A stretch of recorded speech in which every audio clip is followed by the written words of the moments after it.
Movie start होती है और हमें एजेंट पार्क दिखाया जाता है। वो एयरपोर्ट पर उतरता है और हांगकांग आया होता है। उसके बाद ये एक अमेरिकन एजेंट के पास जाता है जिसका नाम होता है पॉल। पॉल को उससे एक काम होता है। वो उसे एक बिल्डिंग दिखाता है और कहता है कि ऊपर जाके तुम्हें उस आदमी को लेकर आना होगा। ये जो आदमी है यही हमारा सीरियल किलर है। इसका नाम होता है किम। पार्क को सभी सपोर्ट वगैरह दिया जाता है। सीसीटीवी कैमरे सब बंद करने वाले होते हैं। आपका काम है सब लोगों को अंदर जाकर मार कर किम को वापस ले आए। अब हमें फ्लैशबैक दिखाया जाता है और 5 साल पहले हम नॉर्थ कोरिया में पहुंच चुके हैं। नॉर्थ कोरिया में हम देखते हैं कि एक लड़की स्कूल जा रही है। फूलों से खेलते हुए मुस्कुराते हुए ये लड़की अपने स्कूल जा रही है। अब एक गाड़ी इसके पास आती है और इसी गाड़ी में हमारा सीरियल किलर यानी कि किम है। इस गाड़ी में किम के ही लोग होते हैं और इसे उठाकर ले जा रहे होते हैं। इसके बाद हमें स्टोरी में एक और पुलिस ऑफिसर इंट्रोड्यूस करवाया जाता है। इसका नाम होता है चैन। चैन क्राइम की जगह पहुंचता है तो वहां बहुत से मर्डर हो चुके होते हैं। इस फैमिली की फोटोज वगैरह देखता है तो उसे बहुत बुरा लगता है। चैन फिगर आउट कर लेता है कि ये जो काम किया है ये किम ने किया है। किम एक सीरियल किलर है और पहले भी इस तरह के केस उसने देखे हैं। चैन अब अपने सुपीरियर के पास आता है। ये जो केस हुआ था इसके बारे में अपने सुपीरियर से कहता है। उसका सुपीरियर उसे कहता है कि इस केस को तुम्हें ड्रॉप कर देना है। इसका सुपीरियर कोई भी एक्शन लेने वाला नहीं होता। चैन इस पे बहुत ही ज्यादा चिढ़ चुका होता है। दरअसल इस सीरियल किलर यानी कि किम के जो फादर हैं वो कोरिया के किंग हैं, यानी कि इसे कोई भी हाथ नहीं लगा सकता। चैन इन्वेस्टिगेशन कर सकता है और कुछ गड़बड़ कर सकता है, जिसकी वजह से इसकी अब बदली करवा देते हैं। जिस लड़की को किम और उसके साथी उठाकर गए थे वो अब इसका रेप करते हैं, इसे बहुत इंजर्ड करते हैं। फिर उसके बाद किम आता है और इसे तड़पा तड़पा कर मार डालता है। इस लड़की को इन लोगों ने मारकर पानी में डाल दिया था। ये बॉडी बहते हुए नॉर्थ कोरिया तक आ जाती है। अब इस स्टोरी में हमारा एक और मेन कैरेक्टर पार्क इंट्रोड्यूस होता है। पार्क इस इन्वेस्टिगेशन का हेड होता है। पार्क क्राइम सीन पर जाता है और ये देख लेता है कि सीरियल किलर का ही काम है। इसका मतलब है कि किम ने साउथ कोरिया में भी बहुत से मर्डर्स किए हैं। पुलिस किम से बहुत परेशान है। पार्क को उसके सुपीरियर बुलाते हैं। पार्क बहुत डेंजरस सुपीरियर ऑफिसर है।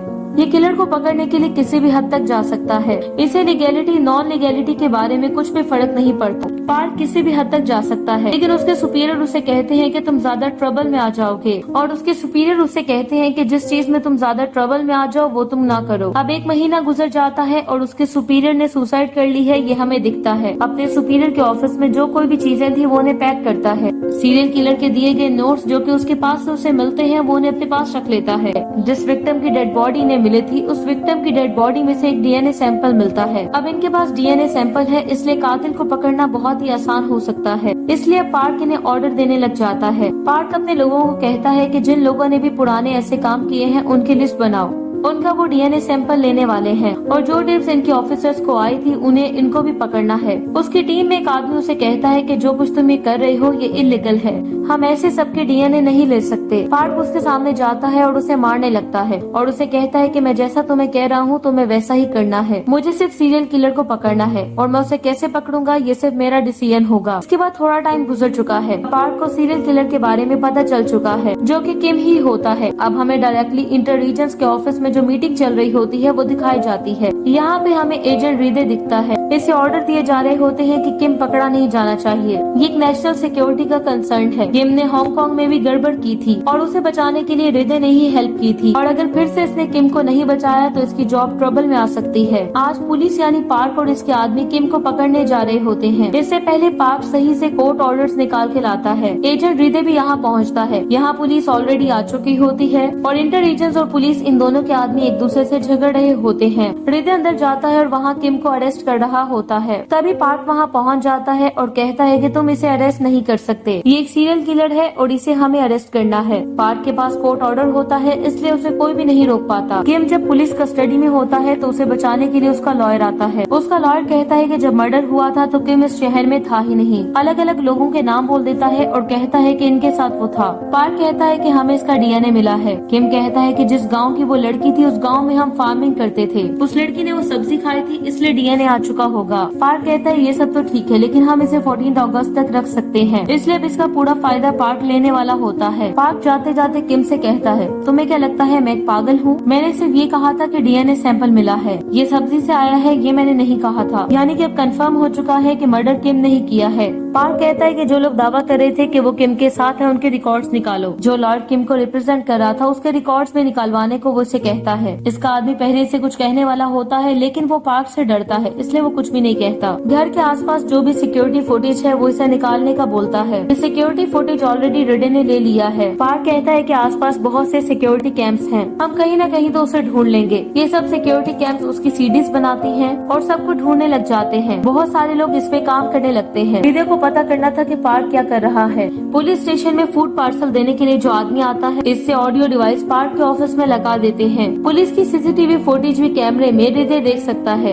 अब जल्दी पार्क को कैमरे में किम दिख जाता है, यानी जब मर्डर हुआ था तो किम इसी शहर में था। ये सब प्रूव हो गया था। पार्क ये सब किम के लॉयर को बताता है। अब किम को वो जेल में रख सकता है। हृदय के ऊपर उसके ऑफिसर्स का प्रेशर बढ़ जाता है। इसे कुछ भी करके किम को वहाँ से बाहर निकालना है। हृदय फिर पार्क के बॉस के पास जाता है और उसे कहता है कि तुम्हें सिर्फ सीरियल किलर चाहिए, वो कैसे भी सीरियल किलर लाकर दे सकता है। अब ये दोनों यहाँ पर एक डील कर लेते हैं। हमने मूवी के स्टार्ट में देखा था कि किम के फ्रेंड्स होते हैं जो उसके साथ काम कर रहे थे। यही एक फ्रेंड को ढूंढकर वो पुलिस को दे देते हैं। पार्क को उसका बॉस ऑर्डर देता है कि किम को उसे छोड़ देना है। पार्क कहता है कि सब सबूत उसके खिलाफ हैं। हमारे पास स्ट्रॉन्ग केस है, अब हम इसे क्यों छोड़ेंगे। पार्क का बॉस उसे कहता है कि असली सीरियल किलर अब पकड़ा जा चुका है और बहुत से एविडेंस उसके खिलाफ जा चुके हैं कि हमें सिर्फ सीरियल किलर चाहिए था, हमें और कोई भी ट्रबल नहीं चाहिए थी। पार्क जब डिसअपॉइंट होकर घर आता है तो चेन इसके घर में बैठा होता है। पार्क उससे पूछता है कि तुम हो कौन, लेकिन चेन उसे अपनी आइडेंटिटी नहीं बताता। चेन कहता है ये जो किम है इसने और भी बहुत सारे मर्डर्स किए हैं। इन मर्डर की डिटेल्स और फोटोज वो उसे देता है। चेन फिर उसे कहता है कि वो नॉर्थ कोरिया से है। चेन कहता है कि अगर तुम चाहो फिर भी तुम किम का कुछ बिगाड़ नहीं सकते। हमारी जो गवर्नमेंट है, इंटेलिजेंस वगैरह इसमें सब मिले हुए हैं। वो उसे ऑफर देता है कि अगर किम को उसने ला कर दिया तो वो उसे नॉर्थ कोरिया लेकर जाएगा। किम के फादर नॉर्थ कोरिया के किंग थे लेकिन अब वो किंग नहीं रहे। अगर वो फिर से किम को नॉर्थ कोरिया लेकर गया तो वो उसे फांसी देंगे, लेकिन इस बात पर पार्क मान नहीं रहा होता। पार्क को जब ऑफिस लेकर जाया जाता है तो किम को छोड़ा जा रहा होता है। किम उस पर हंस रहा होता है और पार्क उसका कॉलर पकड़ लेता है। किम उसे कहता है यार तुझे पता है कितना सेटिस्फेक्शन मिलता है जब तुम किसी आदमी को मारते हो। तुम्हारा पिछला बॉस भी मेरी वजह से मरा था, उस पागल ने मेरी वजह से सुसाइड की थी। अब पार्क उस पर बहुत ज्यादा चिढ़ जाता है और किम को वही मारने लगता है। पार्क को सब रोकते हैं और किम को ले जाया जाता है। हृदय ने ये सब सिचुएशन हैंडल कर ली है, इससे उसको प्रमोशन मिल जाता है। जिस होटल में किम को रखा होता है वहाँ एक लेडी एजेंट भी होती है। किम के हाथ बंधे होते हैं लेकिन फिर भी इस एजेंट को इंजर्ड कर देता है। जब हृदय ये सब सिचुएशन देखता है तो बहुत ज्यादा चिढ़ जाता है। किम को वो बहुत मारता है। पार्क को अब चैन का कॉल आता है। चैन कहता है मैंने तुम्हें कहा था कि ऐसा ही होगा। पार्क कहता है कि अब मेरे हाथ में कुछ नहीं रहा, वो किम को अब कुछ भी नहीं कर सकता। चैन कहता है कि मैं इसके लिए तुम्हें हेल्प कर सकता हूँ। चैन कहता है कि किम जब हांगकांग में था तब उसने इसी तरह की एक टेप बनाई थी। इस टेप में वो मर्डर कर रहा है ये सब दिख रहा है। इस टेप की लोकेशन वगैरह वो उसे सब बता देता है। पार्क जल्दी से जाता है और एक टेप ले आता है। अब वो किम को अरेस्ट कर सकता है। अगले दिन किम से मिलने के लिए अमेरिकन स्पाई आता है। साउथ कोरिया में किम को यही प्रोटेक्ट कर रहा था। किम के जो फादर थे वो बहुत बड़ा अकाउंट संभालते थे। इस अकाउंट में अमेरिका के बहुत सारे पैसे थे और ये बात अभी तक सिर्फ किम को पता थी। अभी स्पाई उससे पूछ रहा होता है कि क्या तुम्हें पता है कि पैसे कहाँ हैं? किम कहता है कि ये सब मेरे माइंड में है।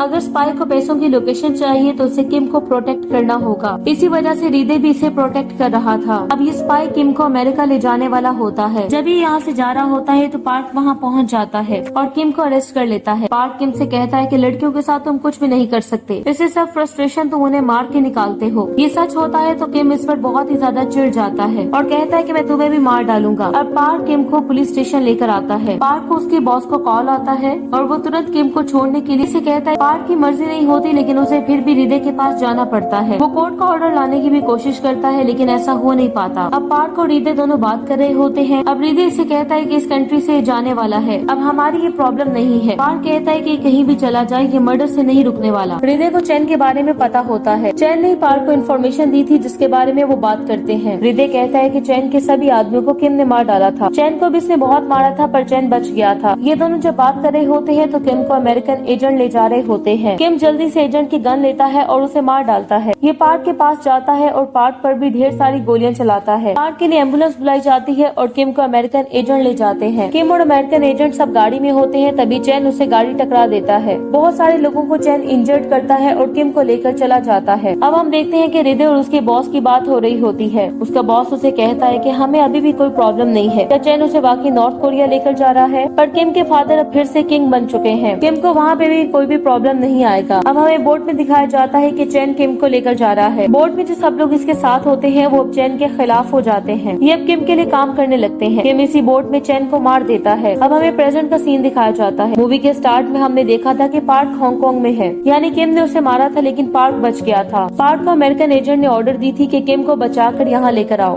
पार्क इस बिल्डिंग में जाता है और अंदर जाके सब लोगों को मार डालता है। किम के पास जब वो पहुँचता है तो किम कहता है कि क्या तुम आए हो मुझे बचाने? ये भी ठीक है, वो फिर से साउथ कोरिया जा सकता है। पार्क उसके नीज पर गोली चला देता है। किम कहता है कि ये तुम क्या कर रहे हो? मैं बहुत इंपॉर्टेंट हूँ, मैं सभी अकाउंट्स वगैरह की इन्फॉर्मेशन दे सकता हूँ। पार्क कहता है कि मुझे इस सबसे फर्क नहीं पड़ता। किम कहता है कि मुझे बताओ, मैं तुम्हें सब कुछ दे सकता हूँ। पार्क कहता है कि मुझे तुम्हें मरता हुआ देखना है। वो उसके मुंह में गन डालकर उसे मार डालता है। इसका सर बैग में भरता है और नीचे ले जाता है। अमेरिकी एजेंट को दे देता है। अमेरिकी एजेंट चिढ़ जाता है और उसे कहता है कि ये तुमने क्यों किया? मैंने तुम्हें सिर्फ उसे बचाने के लिए कहा था। पार्क कहता है तुम्हें क्या लगता है वो सब अकाउंट्स रियल हैं? ये सब चाइनीज गवर्नमेंट के पास थे और ये सब पैसे उन्होंने बहुत पहले ही ले लिए थे। तुम हमारा टाइम वेस्ट कर रहे थे। अब पार्क बदला ले लेता है और वहाँ से चला जाता है। इसी के साथ ये मूवी एंड हो जाती है। Thank you so much for watching.